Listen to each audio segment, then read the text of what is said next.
I want to introduce our panelists, and these are not strangers, I'm sure, to most of you. So I thought I would just say something about each of them that you may not know. And I'll begin with Jim Astrike, who, in addition to his very distinguished career at the New York Times and Musical America, Jim, just a couple of days ago, went to review a concert, and the person sitting next to him, on account of his body odor, asked him to move over. And now, I suppose I told this in reverse order. What I left out was that Jim had just been given a tour of Spoleto, the new concert hall in Spoleto. And it was an extremely hot day, and he had to go straight from there to the performance. And so he had been perspiring. And Jim gave me permission to say this about him. It could have been any of a number of other reasons, too. And Tom Morris, to my right, in addition to all he's done in our field, has an MBA from the Wharton School in Economics. And Dan Hart, an accomplished bass player, but likes to play the guitar in his free time.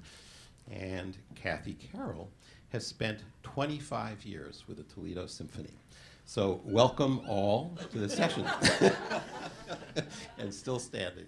Yeah, so the Spring for Music Festival has been running in New York City for the past 4 years, and we want to take some time today to talk about what happened and what was going on with it, and also what was learned from it, and what from that learning may be meaningful to our wider orchestra community. And I thought I would just begin by telling you that as a New Yorker and a concert goer, this was an extraordinary experience from that standpoint alone. And taking off my hat as somebody working in our field, it was simply an amazing opportunity to be able to hear so many orchestras of such extraordinary quality, but also bringing programs that we don't typically get to hear in New York City and in a concentrated period of time. And putting my league hat back on, this also was a remarkable statement about the American orchestra scene. These were not the orchestras that one always finds in Carnegie Hall, and so it was a representation of the great depth, really, of the American orchestra movement, both in terms of the quality of performing, but also the imagination shown through the programming. So that's an impressionistic response from a concert goer, but why don't we start this off with Tom, who I think was part of the conceiving of this idea. And Tom, maybe you can just share with us what were you trying to do? What was the goal? What got this whole thing going? I have two wonderful partners, David Foster and Mary Lou Falcone, and we had this idea. Actually, David was the initiator of the idea about 7 years ago. And the idea was there is such a diversity of great orchestras across the country that for various and sundry reasons have not been given the platform of appearing in the most competitive marketplace in the country, in New York City. And wouldn't it be great if we could, A, present and showcase this broad diversity of orchestras? Second, that we could encourage and unleash the creativity in programming in orchestras. And third, that we would price it in a very different way so that we would attract new and younger audiences. And fourth, that we would vary the concert experience in ways that would get away a bit from the sort of ritual formality of what we know as symphony orchestra concerts. Stuff like we will not allow an orchestra to perform in our festival wearing tails or tuxedos. It's in the contract. You orchestras that appear had to decide what they would wear. We didn't care what they wore, but not tails and not tuxedos.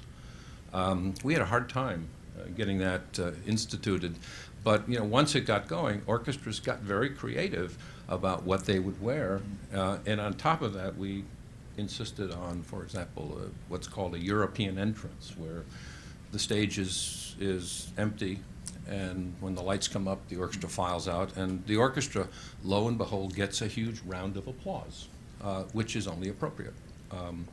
And all those kinds of things, and the famous hankies, which we'll hear about, really transformed the experience and gave the audience permission to enjoy themselves and to show their enthusiasm, as opposed to sitting there reverentially in silence. That was the idea. It was, as you probably know, it was a competition to get in. And the only requirement is an orchestra had to propose a creative program. And we have published, it's on the website, a description of what that means. It's not code for you have to do contemporary music. You just have to do a thoughtful program and showing some ingenuity and imagination.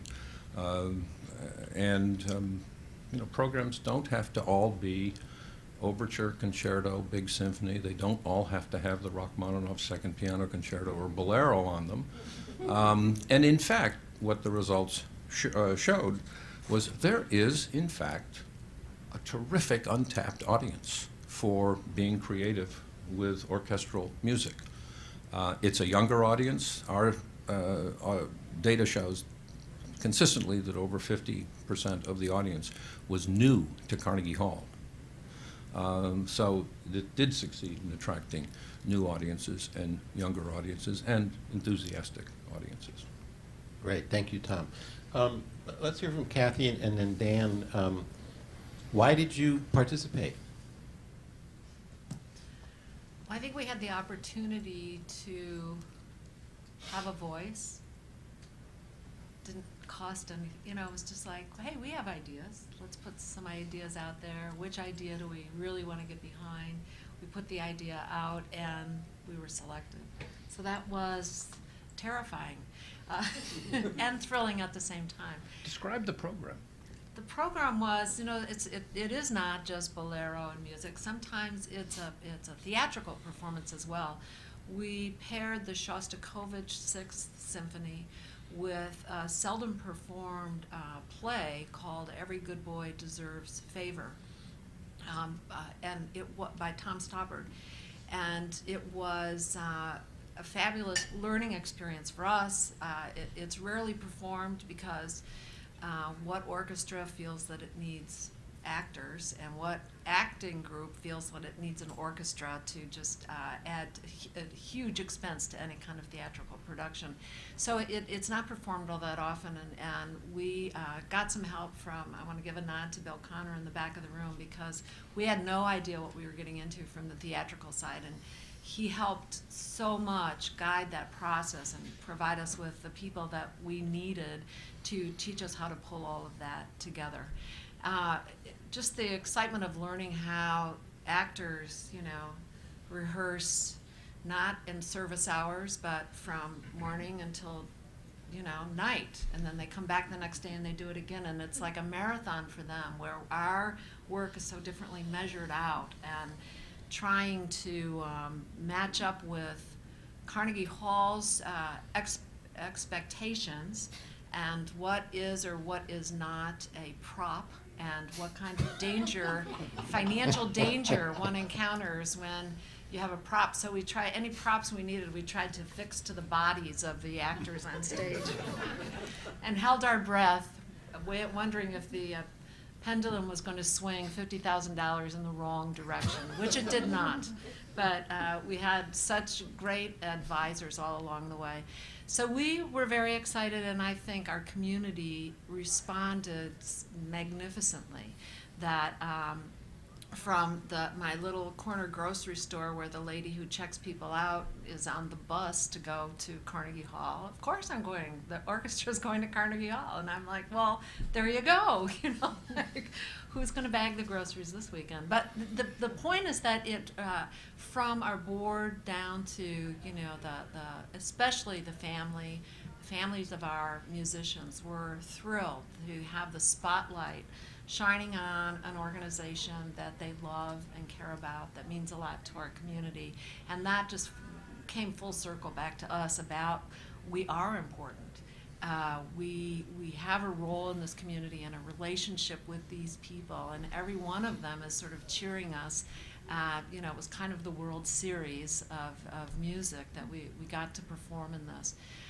We had an extraordinary number of people who came and were thrilled that Buffalo then challenged its community to beat Toledo. So, I mean, you can imagine how thrilling that was 3 years later that we were still holding the record. But it was that weekend in New York, which was perfect weather, and every few steps you took, you ran into somebody who was from Northwest Ohio, and here they were in New York all together for such a wonderful purpose. It was a grand event. One of the things that we did was to take ideas. You know, we thought, well, if we're going to share, we ought to learn. And we did take the Oregon program and programmed it for the following year. So that was our souvenir that we wanted to bring back to our community. It was a taste of what someone else had presented. And it was powerful for us to be presenting that and to give it the kind of honor of a former, you know, that we shared the stage at this time, you know, in this week. So it was an incredible experience, and I have to say that it really has informed a sort of spirit of boldness in programming. We yearn for another opportunity like that, you know, the big moment. Certainly our musicians were, it was for them a key moment, and it was transformational in what it did to us and our expectations of ourselves going forward. And Kathy, just a quick question. Did you do the program you brought to Carnegie Hall? Did you do that in Toledo also first? Yes, we did it well, it was our rehearsal. So we did our dress rehearsal in Toledo, and then we came to Carnegie Hall with it, so it was economic efficiency to do that. And our audience in Toledo was a little like, what's going on up there? Like the slides and everything. But they were prepared to love it because it was going to go to New York. They were prepared to want to respond positively and to be open to it. So they understood the context of that program. Yes. Okay, great, good. And that it was a winning idea gave us a lot of people, a lot of acceptance came with that. So that, like, well, it must be good. I mean, I don't really know anything about it, but, you know, it's going to be at Carnegie Hall. So that was helpful. Thanks, Kathy. And Dan, why don't you start with your program and tell us about your Well, we were experience. certainly attracted to the idea of an innovative program and approach to repertoire and how that ties in. I think that over Joanne's tenure with the BPO, she's really challenged our audiences and brought them along with new pieces, unknown pieces, obscure pieces, and so we brought Glier's monumental Symphony No. 3, Ilya Moravec, and we paired it with another Russian composer, Gia Koncheli. And it was just, you know, I think that first and foremost, that was it, the chance to do a program like that on the stage of Carnegie Hall. We had last been there in 2003 at the invitation of a prestigious festival. I thought we thought that it would be great for our orchestra and a motivator, you know, something to get people, they'd sit up straighter in their chairs, and they really would be a long-term artistic enhancement to the orchestra because it's just such a kind of a once-in-a-lifetime event. And I think that that certainly worked. You know, we did the program in Buffalo. We've recorded it for Naxos. It's out now. Just came out last month, got good reviews. But I think we also saw it as a great opportunity to really kind of move forward the whole community engagement piece of what we're all talking about in all of our various sessions, and how to engage a community in getting excited about something and to pull in people to the orchestra that are maybe tangential. So we were working with the Visitors, Convention and Visitors Bureau. We were working with our Economic Development Department, and we got them all on board, and they saw it as just a great community event. So I think the civic pride just propelled it forward. Certainly having to compete against Toledo was the rallying cry of we had a green, but But it was great, and I would think that everybody on the staff, Tom, Elaine Martone, the people at Opus 3, Lenny Stein, and Amanda Meir, Mary Lou Falcone, everything was great. It was just a great experience for our orchestra. And am I correct that Buffalo was, it had, if not the highest, maybe the second highest number of people from your community come? Highest? The highest, yeah. Highest. And how many was that? We sold over 1,500 tickets. Wow. Yeah. Amazing. And you were 1,400 or 1,499. 1,501. Jim, as someone who heard a lot of these programs, what stood out for you? I mean, did anything? What came to your mind as you looked at this breadth of programming? I might come back to that if I could. Sure. As you all know, critics have no original ideas.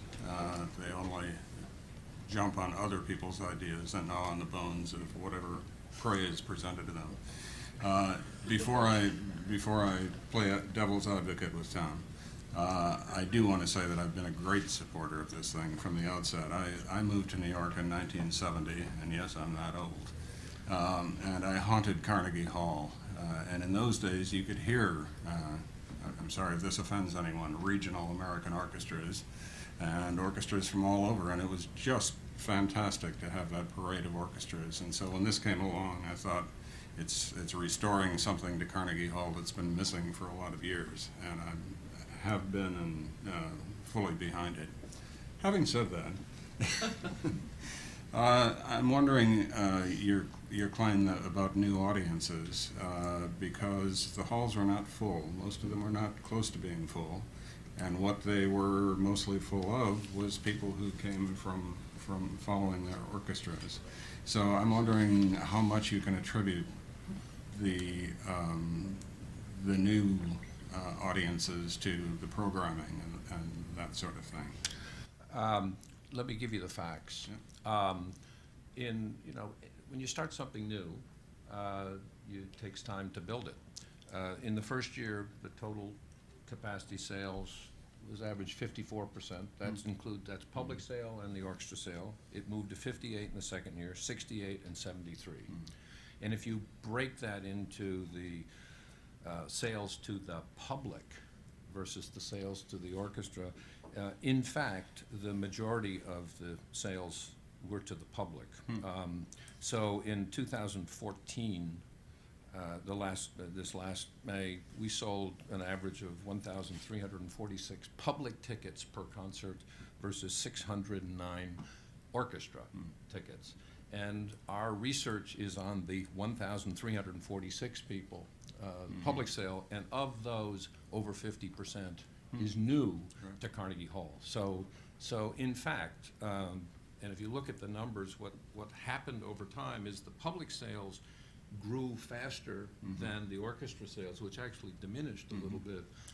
And so that's the evidence that I would use, that there is a market that's being built here. Good. And while we're on that subject, Tom, what do you know about the people who came? Predominantly New York, obviously, and these we're talking now about the public sales, not the people who came from the various cities. They were exceptionally well educated. What was amazing, they were younger than the traditional demographics of Carnegie Hall orchestra audiences. The thing that really surprised us was that only 12–13% of them each year had attended the prior year. And so what was not really, and we're waiting for the numbers analysis of 2014, but what appears to have been happening is not sort of building a body of audience, but it does suggest that it's a cumulative thing. There's separate audiences, which is encouraging to us, actually. We did sell some, we had you could buy 6 for the price of 4, or you could buy 4 for the price of 3. Over the period that grew, but the numbers of packages that were sold are in the 250 range. So there wasn't a huge number of people who came to the whole thing. There were some. And I think the other point that is worth noting, and I'll tell an anecdote that will demonstrate this. The first concert in 14 was the Christopher Rouse Requiem performed by the New York Philharmonic. This is a massive 93-minute piece for chorus, orchestra, and children's chorus. And at the intermission, a member of the staff of the New York Philharmonic sort of ruefully said to me, "Well, now we'll see how many stay for the second half." And I said, "They'll all stay, because everyone here is here to hear this piece by this orchestra." This is not, and that was a fact that I think that happened in all the concerts, is there was a built-in loyalty to the program and the orchestra for each concert. And in fact, the audience didn't run out in the second half of the Rouse. And so it's a different kind of audience, which isn't simply picking to go to a miscellaneous orchestra concert, but there was interest in the orchestra and the program. And when we surveyed the audiences, we found that combination was the key driver making decisions. It wasn't the price, although the price was sort of number 3. But there actually was a musical interest here. And Tom, just say again, what proportion were new to Carnegie Hall staffing? Over 50, it was about 53% the first 3 years were new to Carnegie Hall of the public audience. Right. Great. Great. Jim, let's go back to the question about the repertoire. Yeah. And that was what has impressed me about it, or what? Yeah, and anything that struck you about it?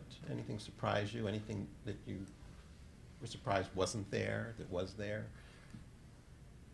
No, not particularly. I mean, as I said, it was a kind of thing that I was hoping for, and there weren't specific things in my mind that I was expecting from it. There was a lot of excitement with, I think, every concert I attended. It died down a little with Hanson's Marymount, but You should talk to Sedge Clark. I know. That's all right. Hanson's Marymount, by the way, was recorded right here by the Seattle Symphony. Right. I was there. Well, I loved it, but I've now heard it. But no, I just, there were wonderful concerts. There wasn't a bad concert. And it was just a joy to be experienced to this kaleidoscopic thing. The one thing I should say is that, and I've heard this from other people also, that 6 nights of this back-to-back is heavy going. And as enthusiastic as I was at the beginning, thinking, well, I'm just going to go to every concert and see how I emerge at the end, I didn't do that in any year, and that's partly because there were conflicting things I had to attend, but it's also heavy going all at once. And I wonder if any thought was given to 2 weekends or any other way of somehow leavening the Actually, the first year there were 7 concerts, and it was 2 weekends, and we felt that the continuity was threatened. So the last 3 years were 6 in a row: Monday, Tuesday, Wednesday, Thursday, Friday, Saturday. It is heavy going, we had talked about it, but we decided to keep it intact. It also is a good way to, I think, maximize impact. You know, in terms of how you market it. It's a time of year. It's a period of time. You could do it any way you want, I suppose. But I wouldn't spread it too much. No, I don't think you could. Tom, you touched on something I want to ask both Kathy and Dan to speak a little bit about, and that is what the experience was at the concerts themselves, and what it felt like to be in the audience, and how that was different from your typical concert. Well, it was certainly there was an energy in the room that was enormous. And you felt as though the audience was willing you to be terrific, you know, kind of as a parent might be at, you know, the talent show for the third grade, you know, that there was this willingness, but it was at a different level because they were dealing with adults, and it was professional, it was serious, important what we were doing. So that was a thrill. I mean, it was electric, and you know, hugely sort of every person kind of ignited the person next to them, and so it was very loving and powerful, and something you want to have again. Different from your usual. You know, now we're 6th into the 7th classics pair of this year, and it's raining or it's snowing or whatever. This was exceptional in every way, so it was terrific. I think so too. From all the different points, the dress, the concert wear, the European entrance, the QXR interview at the beginning of the concert. From the stage. From the stage, yeah. I mean, everything just worked, and I really felt like people had a good time. It was festive. It was serious music, but my gosh, people really had a good time, and again, it brought out all the civic pride that we all want, and you know, it just felt like a happening. Yeah. And I think it did invigorate even more our core audiences and found some new ones. I did talk to people, Tom, that were subscribers to that bought the series, because I saw them the next night when Detroit played, and I was like, "Wow, you guys are coming back!" And they said, "Yeah, we've seen all of them." Yeah. But and they were just interested. They said they just wanted to see something new. That's what they were there for. Yeah. You know? Yeah, so.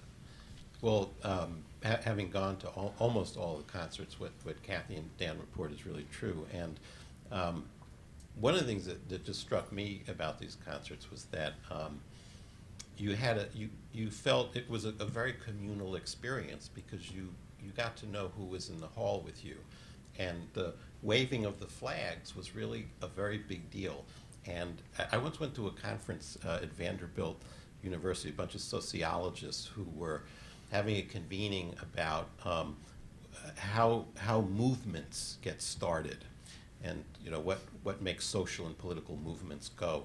And one of the amazing things that they talked about was that people in a movement either have a color that they all wear, or they all wear a T-shirt, but every movement that gets started has some physical identifying feature. And it was so interesting, the power of these flags in the concert hall. And you felt like you were part of something very big and important.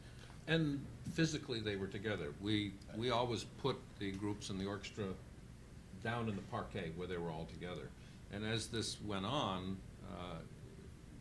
actually, increasingly, the orchestras themselves wanted the flags to wave back at the end.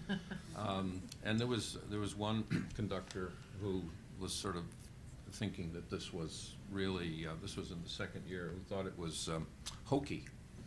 And, you know, my orchestra's at Carnegie Hall.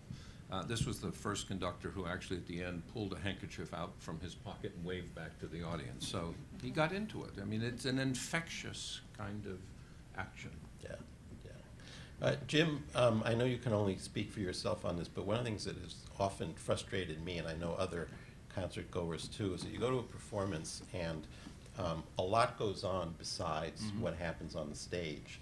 And you know, you go to performances sometimes, and whether it's TheSpringforMusic or anything else, where there's an extraordinary energy in the room. There could be 12 curtain calls and a standing ovation that lasts 20 minutes. And often you then read the review, and all you see in the review is an assessment of the actual musical portion with very little commentary on the nature of what the experience was. And I've always found that frustrating. I'm just curious if critics have is there some rule that, that you're not supposed to say anything about the other stuff, or? No, and I gather at this point you're not just talking about TheSpringforMusic. Yeah, you're just, talking in concerts general.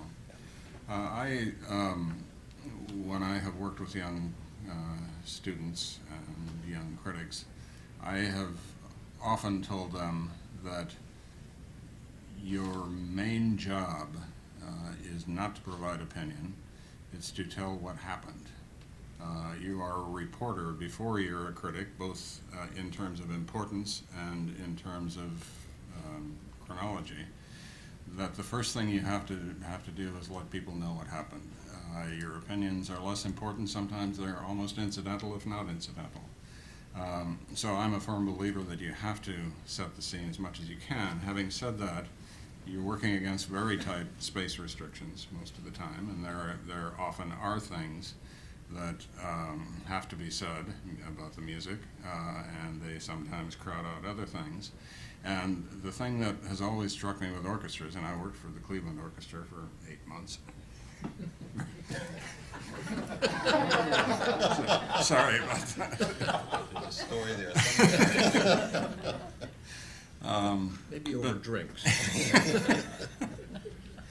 But the, what was I saying?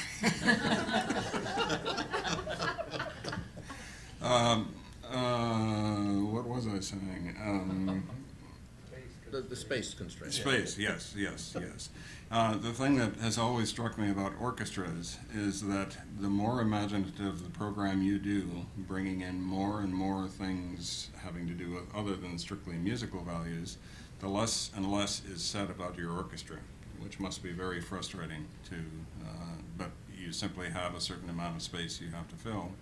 And if you do really interesting things, and we have to really describe all those interesting things, then your characterization of the performance may be reduced to a word.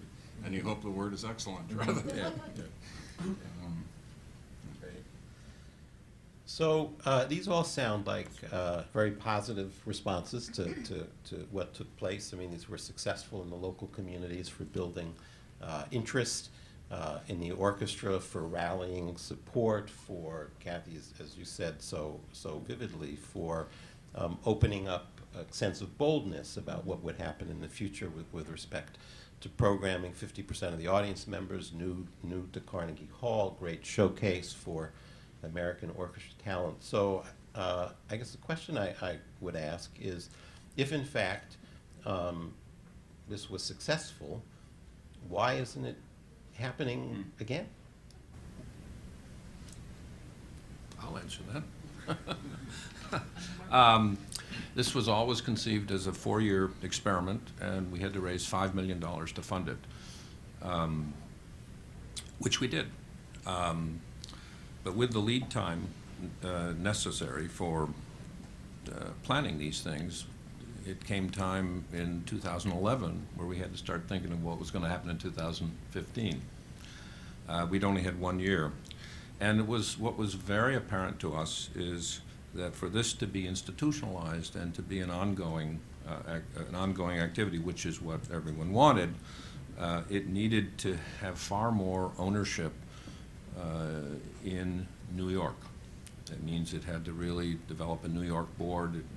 It had to build a constituency around it, which takes time. And we didn't have the runway yet of experience to demonstrate success that we now have. And so we basically lost the time. We lost the opportunity to do 15, and then we lost the opportunity to do 16. And I'd say that given now the considerable success that has been demonstrated, it's from the standpoint of our organization, which is basically a virtual organization that was put together to conceive of this and to make it happen. If it's to go on starting in 17, it will take some other force in place of us or with us. A need. Does the field of music need something like this? And if so, join in making it happen. And that need could be expressed either through a group of funders potential funders who think this is so important that they will help pay for it. As I say, it needs $1.2 million, $1.3 million a year, given the current of how it's structured. And certainly we knew all the way along that a good portion of the funding, annual funding, could continue, but it needed a broader field of funding. It could be a funder, it could be a presenting organization. Carnegie Hall, Lincoln Center, whatever, that believed in this to join and partner with it. It could be another organization, dare I say, such as the League of American Orchestras. You know, if this is important, someone's got to join in the fray and the belief and the commitment to it. I'm hearing a lot of, maybe anger is too strong a word, but frustration at the fact that Carnegie, for example, hasn't picked it up. I just went back and looked at some of the first things I wrote about the festival way back when. This quote is, there are far more orchestras we'd love to bring in than we're able to. That was Clive Gillinson in April 2009. He was doing nothing but endorsing it. I think he has had reason to believe since that it's been a great success. What's wrong there? Well, I think I'm not the right person to ask. But you know, if you really look at this and you look at it fundamentally at what it is, it's a very different pricing model. It's a very different presenting model. It's a festival. It's not based on greatest hits programming and stars. And you've got to find a partner who gets involved in this that believes in their core about what this stands for. And so it's not just about money, it's about belief. I'm just curious how integral to the idea of the festival is Carnegie Hall as opposed to Lincoln Center, as opposed to BAM, the Kennedy Center. And I think I'm asking Dan and Kathy. I mean, what I think it could work other places, but obviously Carnegie Hall is, you know, the watermark there and the world stage, so to speak. So from a marketing standpoint, it's a easy sell. You know, it's something that everybody understands. But if it was a festival that we were invited to at Kennedy Center, it would work for sure. BAM, maybe. Lincoln Center, sure. But I think, you know, a festival that's showcasing the breadth of American orchestras, their quality, their size, programming, could work in different places as well. I don't know if you feel the same I way. agree. You know, Carnegie is the brand in terms of practice. I mean, everybody gets that. So it is an easier sell. BAM might be more of a challenge just because saying what it is, what it means, you know, BAM would be fun though. I know there are other orchestra managers in the room, and one of the concerts, by the way, I have to comment on it. I just thought total mind blower was Detroit when they did the 4 Ives symphonies, and I mean, this was the most amazing thing, particularly when in between. I forget where, but in between some of the symphonies, Vivian Perlis came out, who's done the oral history on Ives. She talked for too long, but she pointed to the box where Ives' wife sat for the world premiere, I think, of the 2nd symphony or 3rd. I don't know, but I mean, you just had When Lenny did the second yeah, symphony. when Lenny did the 2nd symphony, and you know, you just had this incredible sense of place and the importance of that space and its association with Ives, and just hearing all the symphonies one after another. It was like a journey through 20th century music, hearing his own evolution. But just Anne, you know, because I see you first, but you know, Jim Rowan asked you the same thing. As you think about the significance of a showcase opportunity outside of your own cities, Carnegie Hall, Lincoln Center, Kennedy Center, what are the relative importance of any of those venues? So I always think that context matters a lot when you give a concert. That may seem like an obvious statement, but our halls are our instruments, and the brand of the environment you're in becomes part of the brand of who you are. So to use Jim's phrase, that said, the brand of Spring4Music has become, I believe, much more than Carnegie Hall. And I think it was, at the beginning, it was an enormous driver and a magnet. I agree with you, Kathy, completely. I agree that it's an easy sell, but I think that Spring for Music has gone on an incredible journey, and that journey has reached far beyond the boundaries that it first set for itself. And I think one of those boundaries might be Carnegie Hall, and I think one might be able to see beyond it. And I think that could be very exciting. So I would say that the idea that we pursued possibilities, that Tom and his group allowed us to pursue possibilities, was at the core. And the fact that it transformed our organizations was the impact. And that transformation lives forever. I mean, it lives forever. I've got musicians who use the hanky for their shoulders, for their instruments to this day. It's on people's doors. People bring them to parties and wave them. Carnegie Hall will be with us for a very long time. And so I think thinking beyond limits is probably going to be key to a continuation of this incredible activity. I just have to comment, though. I want to, I think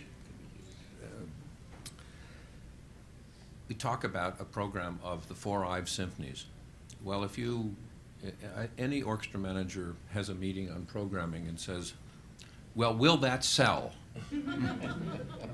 Well, to put it in perspective, that concert sold 1,500 single tickets in Carnegie Hall, one of the highest ones we had. That's a public sale, because it was an event, and it became a real journey. And so the whole notion of what sells and what doesn't, that I think this industry is completely obsessed with, is just complete craziness. You have to lead taste, and what you think will sell is really a discussion of what did sell in the past, and you have to take risks. And I was going to make a comment that the write-up for this session starts with a line which I take high exception to. It says, given the practical realities of getting orchestras to the stage, the ability to experiment is a luxury. Baloney, it's a necessity. But how do you really feel? No, I'm sorry. We got to stop this. Come on. Try things. Why don't we turn the discussion open to questions at this point? Questions for our panel? Bob. Those of us who were in Minneapolis and heard the symphony do Sibelius Second, we came out of that and said, what in the world was that we heard? It was so impressive. I had an opportunity to talk to some of the musicians and ask them, did you play differently because you knew there were 800 lead people there? For Kathy and Dan, have you talked to your musicians? Did they play differently because they were on the stage of Carnegie Hall? They were on a whole different audience, a whole different level of presentation? Well, I think it propelled them to work harder, to strive to give the very, very best performance that they can. Yeah. I think they do it regularly, but I mean, it was a big moment for sure, and everybody's attention was focused, and the recording is a testament to how well they played on that day. And so, yeah, it did certainly play into it. They were up for the game, definitely. And remember, audience counts too. They were up for it too. Big time. Yeah. I'm just wondering from Kathy and Dan, I understand that it helps community engagement and civic pride. Did that translate in terms of the economics of that direct experience, and was there long-term positive or negative impact on the economics for the orchestra, given what it required to put on? Well, I mean, we raised $800,000 off that single event, and we netted $500,000 to our bottom line. So that I think will translate into future gifts, because I think it just opened people's eyes. Again, it broadened our base of support. It really strengthened our brand in the community, and again, will open the eyes of people who aren't with us. So I think it will have a long-term economic impact for sure. Like Ann said, it's going to live forever, this transformation. It was transformative for sure. Could The I ask- validation is huge and lingers still. Could I ask another question on economics to Tom? In one of those early pieces, you said it's either the worst time to be starting something like this or the best time. Which was it? Charles Dickinson. It turned out to be the best time because, you know, I always believe that in difficult times, and this all started in the crash in 2008. But what really works in hard times are great ideas, and it turned out that it did attract the money. It was focus. So it actually, the conventional wisdom, it was the wrong time, but it turned out to be the best time. Right. Other questions? Can I speak to that also? So when Detroit needed to make a commitment to go to Spring for Music, we had come off a strike. And we were in a difficult place. And Spring for Music was, speaking of galvanizing, it pulled the organization together and showed the intense commitment and pride that our city and our board and our orchestra and our management had towards propelling our organization forward.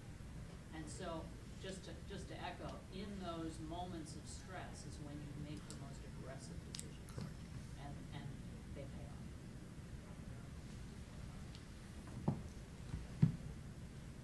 Yes. Should we tell the story, Anne, of how that, I mean, but actually, Detroit had been accepted for the Ives program when the strike was happening, and it came a moment when Detroit had to commit, and they couldn't. And so they had to withdraw the acceptance.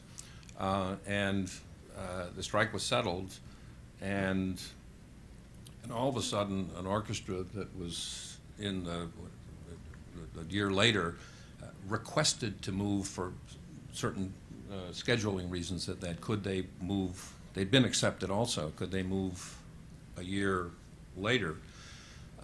And we could do that, and knowing the situation in Detroit, you know, I called Ann and said, this could be a win-win because the timing would be perfect. So it was actually very strategic the way it worked out. We had a question over here? Thomas, it sounded like you had a lot of really interesting insight from putting all of this together, and it sounds like you got a lot of information from all the surveying. And I'm just curious, now that this project is done, is there any effort on your part to sort of document that and share those insights with the orchestras that have participated in the program? Yes, we're in the process. We're building actually a special section on the Spring for Music website that over the summer is going to include a full set of documentation that's going to be available to anyone to look at it. But we're a completely transparent organization about what happened. In fact, this session's being filmed. It'll be used on the website. So yes, we want to document it as widely as we can and make it available. I hope we'll edit out my introduction to Jim A. Stryker. I forgot we were being filmed. Yeah. I'm curious about the Spring for Music University and what some of the motivations for that program were, and also any effects it had on the audience. One of the things that we decided early on to be pretty committed to was to try social media as much as we could. As you know, how you sell concerts and convey information is changing radically. For example, in New York City, it is completely uneconomic to use paid print advertising. I mean, it's all lovely and makes you feel good to see a nice big ad in the New York Times, but it doesn't sell tickets. Radio advertising is tough in New York because the classical music station is a public radio station. So we decided that we needed to be very aggressive with social media, and so each year we tried different things. One year we had what was called the Fantasy Program Contest, where, I mean, how many of you who are involved in orchestras or, you know, go to receptions and somebody says, well, you know, what I would like to hear a concert of such and such. And so we said, okay, so submit you're all artistic directors, submit a program on the website, and then it was voting for preference, and there was a prize for the winning program. But the idea was to engage people in the idea of what programming was about. We actually posted, starting in the second and third years, the submitted programs from all the orchestras on the website without the names of the orchestras. I wish we could have done that, but we didn't. And people were asked to vote what they thought, knowing it was not a binding vote. But what happened was amazing. Orchestras, who of course knew what their proposals were, mobilized their communities to stack the votes, and so all of a sudden what was going on was this broad community engagement around the idea of the orchestra's involvement in programming. And the Spring for Music University was an idea to create a mini MOOC about the idea of programming, and because we believe very strongly that ultimately you've got to make sense of what goes on stage. I know we have people in the room who are from a number of orchestras that didn't participate in Spring for Music, and would be interested to hear from Dan and Kathy. From your experience, what would be your guidance to orchestras who are not about to participate in Spring for Music, but what are some of the takeaways for you that you believe translate into how an orchestra can and might be thinking about their way of conducting their business? Well, I think we think a little bigger now, and have more confidence about ideas, which money always follows. Maybe not as much as you need, but if you have a good idea, you can probably rally support for it. And planning out further gives you even more time to rally more support and get more buy-in. So those are things that we're actively doing now. If we want to do something challenging or different or big, then let's use it in an imaginative way ahead of time so that we can get the funding that we need and make it happen. People will then come. We make the assumption if it's a good idea, people will check it out. I think that certainly the idea of picking a big moment with innovative programming can work and should work. You don't have to go to Carnegie Hall to have a big moment in a community. You can make it happen there. But I do think that making the concert experience fun again is important, and that was just a great thing. And how can we create that feeling of what we had in Carnegie Hall in our own concert halls on maybe not every night, but maybe it is every night, but by changing what we do. And after 25 years in the business, I'm sorry to say that we're still locked into these modes of dress and decorum, and it needs to be shaken up a little bit. And that's what we got with Carnegie Hall, and that's something that somebody can do in their communities at any time if they choose to be bold. Mm-hmm. So, Tom, I'm interested, since the idea's on the table, for what would it take to continue the festival in maybe not in its existing design, but the values that it has. Talk a little bit about how orchestras were selected, and I'm particularly interested because I know that there were some parameters drawn around eligibility, and if one were to think about continuing in some fashion, would you feel you wanted to stay with those parameters, or would you see anything changing in that regard? Yeah, I mean, as I said, it was a competition, and when we started, we knew it was 6 concerts, and we rather arbitrarily decided that the pool of eligibility would be defined as groups 1 and 2 of the league, and any orchestras in groups 3 and 4 that had won an ASCAP award for programming over the preceding 3 years. That was the criteria. That can be changed. That amounts to about 65 orchestras in very rough terms. It was also, I must say, convenient blaming it on the league. We blamed it on you. Well, we decided groups 1 and 2, but it's amazing there were arguments with orchestras would call and say, well, I know I'm not officially group 2, but I mean we're about to be, and I said it was funny. That can change. It doesn't have to stay. You can define it any way you want. But once we defined it, invitations went out to all the eligible orchestras each year, and it was actually quite a simple process. You just had to submit a program.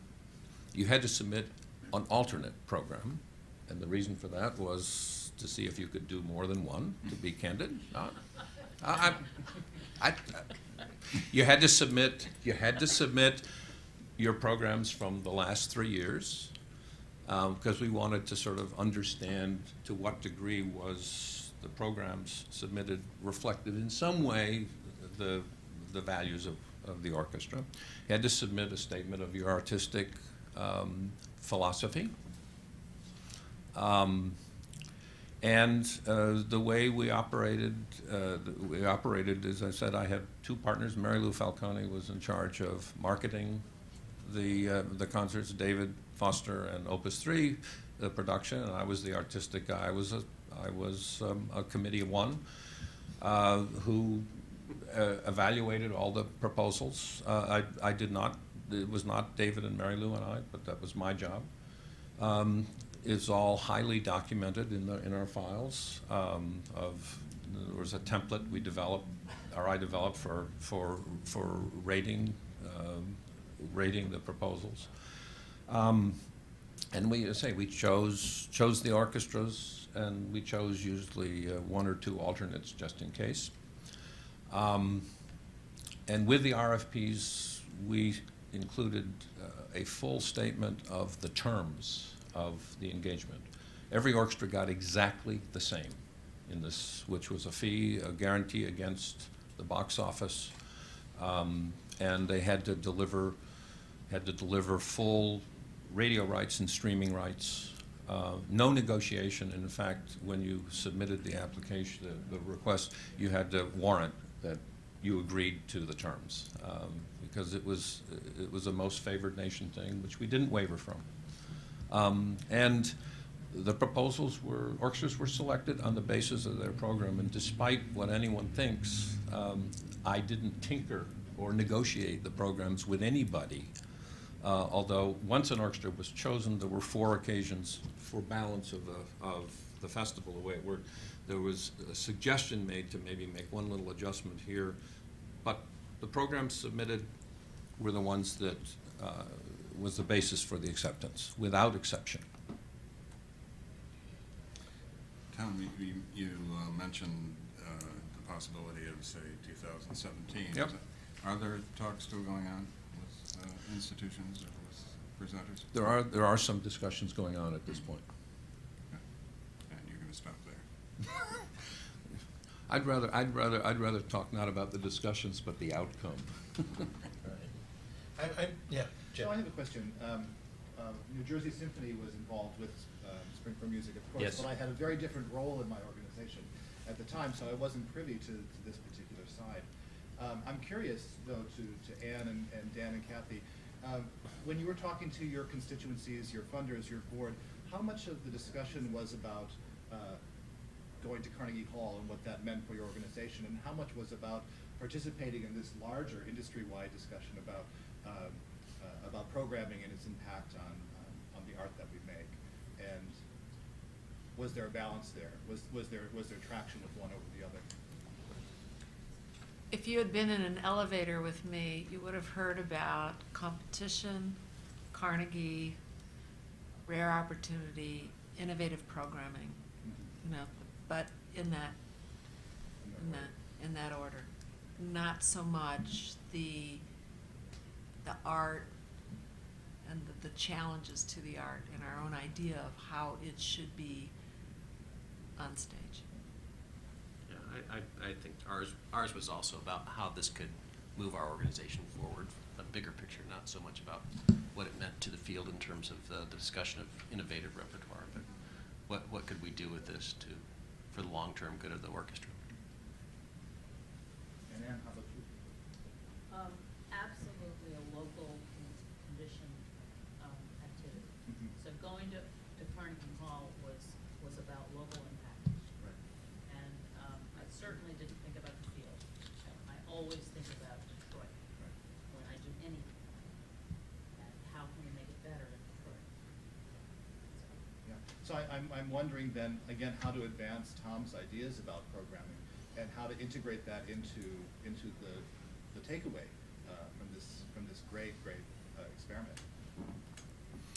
Well, when I said there needs to be a need, other than 3 people who devised this and raised the money for it, a need could be a field that says, actually, the ideas behind this are important for the future of the field, and there needs to be some banding together somehow, somewhere, some way to continue to be a laboratory to carry the discussion forward.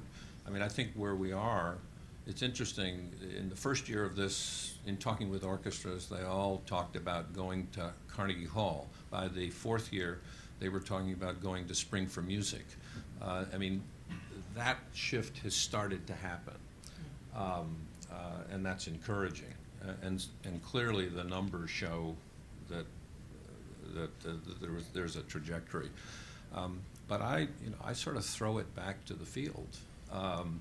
If this means something, and clearly, despite what the conventional wisdom has been, that you need to do innovative programming. I mean, that should be the norm, in my view. And there is an audience for it, but you have to be able to address a wide range of variables, not just the program, but the price, but the time, but the dress, but the mood in the concert hall, the location. I mean, all these things can be dealt with, and if you're willing to play with all of those, there's infinite possibilities, and there is success.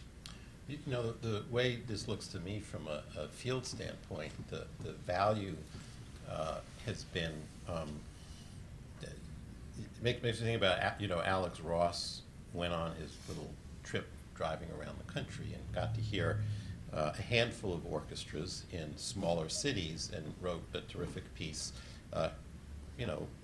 lauding our community for having great quality throughout.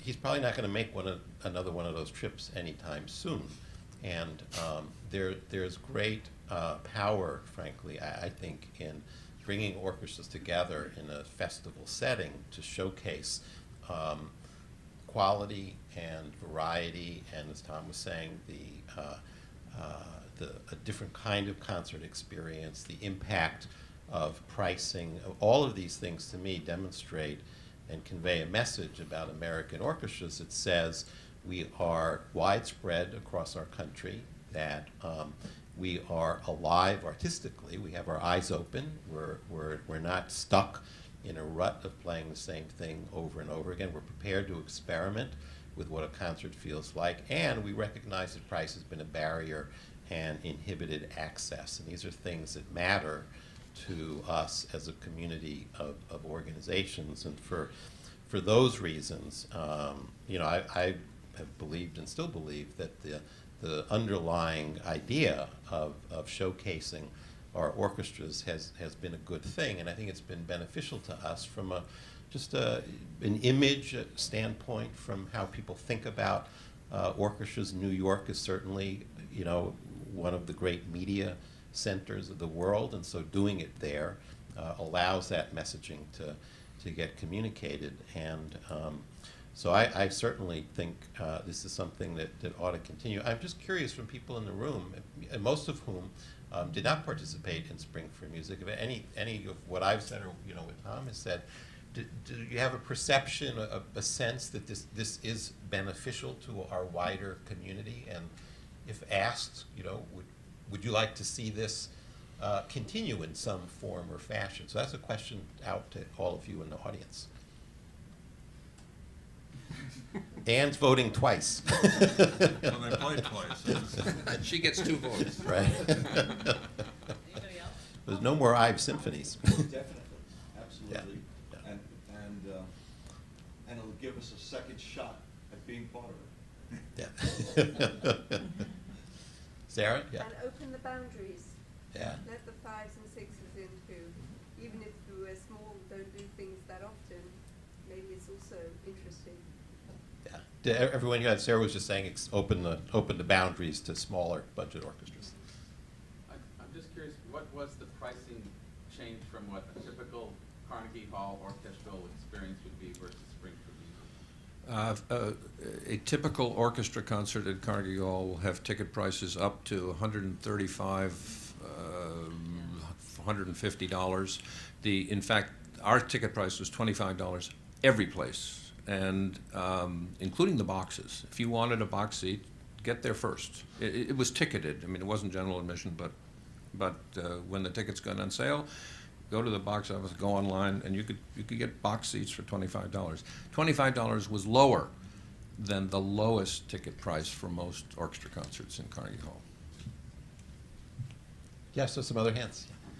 Hi, I'm Lisa, new with Louisiana Philharmonic, and yes, we wanted to participate in Spring for Music, but as a tier 3 orchestra, it takes a little longer to get ourselves together to find a program and find do a campaign to try to do this. I knew there, and they were like, darn it, just when we get ourselves together to do this, just when we get an ASCAP award and we can actually apply, just because the festival disappears. But we want this vehicle to be able to have the programming and have the Carnegie Hall brand attached to it, Spring Music brand attached to it, to rally our own community, because Lord, that sounds hard. And even when Tom says that a very successful concert in this festival sold 1,500 tickets, what's the capacity of Carnegie Hall, and multiply that times 25. I don't know if Carnegie Hall would have thought that ticket revenue was successful. And then how does it pay for that concert? So this vehicle is good. I mean, especially in New York, we have 8 million people, and even the people traveling with the orchestra. If we try to do this in our own community, I don't know how successful, an All Lives concert will be in New Orleans. So anyway, yes, we want this as a vehicle so that we can use the branding that is attached to it to excite our own communities. It's a huge tool, and I wish that more publishing companies and ASCAP and League and everything else we could find a way to come together and realize this is very important, and it can help all of us in our smaller communities. The capacity of Carnegie Hall is about 2,700 seats. And as I said, by the last year, we were selling in total about 2,000, of which 1,400 were public and the rest were to the orchestras. To put that in perspective, then there's no subscription base for us. But selling 1,300, 1,400 tickets with these kinds of programs, that relates to, if you look at the New York Philharmonic's average single ticket sales above subscriptions, it's in the 800 range. And if you look at concerts in Carnegie Hall, orchestral concerts that over and above their subscription base, it's roughly in the same area. So in terms of impacting the market for individual concerts, it was becoming quite significant. One of the things that, again, my concert going hat on that struck me was the absence of a presenter presence. And New York City has a lot of festivals, and usually, it's either a Carnegie Hall festival, it's a Lincoln Center festival, BAM, what have you. And when festivals are produced by a presenting organization, there's a lot of added assets that come along with that, particularly around making an impression in the city because of the breadth of their communications, their audience base, et cetera, et cetera. And so I felt this little bit of a gap And I'm just curious, I guess it's for you, Tom, just thinking about another incarnation. How critical do you think it is that there be a buy-in, a role for a presenter other than simply renting the facility and making it available to you? I mean, the answer is it depends. But clearly, if you want to run a festival in a market, whatever organization is presenting it, you have to treat it as a festival. You can't treat it as 6 more concerts or 5 more concerts. And it has to have identity, and it has, and for organizations, and you all know that when you're presenting lots and lots of orchestra concerts, that's difficult to just, how do you distinguish one set of product from another? And so however you do it, it's got to have identity and distinctiveness from the other things you do, because I think the greater diversity of things that you do and present to the market, there's a pretty infinite appetite for different things. I'm amazed. I continue to be amazed at that. I'm fundamentally an optimist about the field of music. Me too. Me too. Yeah. So we're running down to the final couple of minutes. Before I give each panelist a moment to offer any final remarks, are there further questions? Yeah, Bob. For Spring for Music, there were 2 orchestras that were invited back. Did that give you pause, and then did you wonder at that point, why can these 2 orchestras come up with 2 programs or 4 programs that fit the model? Just so everyone knows, one of the rules that we concocted was if you were selected in any one year and appeared, you could not apply the next year, but you could the year after. That was the rule, and 2 orchestras, simply continued to excel in interesting program ideas. The Albany Symphony, which has a very distinctive artistic and unique artistic profile that's very real, and in fact it wasn't a one-off set of proposals from them. It actually fit what they stand for. And the other was Oregon, Portland, Oregon, but they had a series of financial issues and had to pull out of 2013 pretty much at the last minute, and that was the occasion when it was a night adjacent to Detroit, so that's when I called Ann and thought actually I didn't want to call an alternate, with 6 months notice and say, you want to come and play in Carnegie Hall like next week? It's kind of, it's not fair, and so thought the easiest thing, called Detroit and said, you want to do a second if you can come up with a really interesting program, which they quickly did. So some final words. I'll ask Kathy, Dan, Jim, and Tom. I'll give you the last word. Very quickly, the success of Spring for Music, what does it mean for orchestras? Hope. Good. Yeah, I think that the field is big, and the artistic quality is so high across this country. It's just amazing, and it should be showcased. Great. Jim? Well, I'm just waiting for the next festival. I mean, I'll be happier next April when I don't have to do the little crises at the very end. But that will be only momentary, and I'm standing in wait for the next festival. Tom closes out. I hope it can continue, but I think the message is to everyone is try things. I said it. It works. It really works. Thank you, panel. Thank you, audience.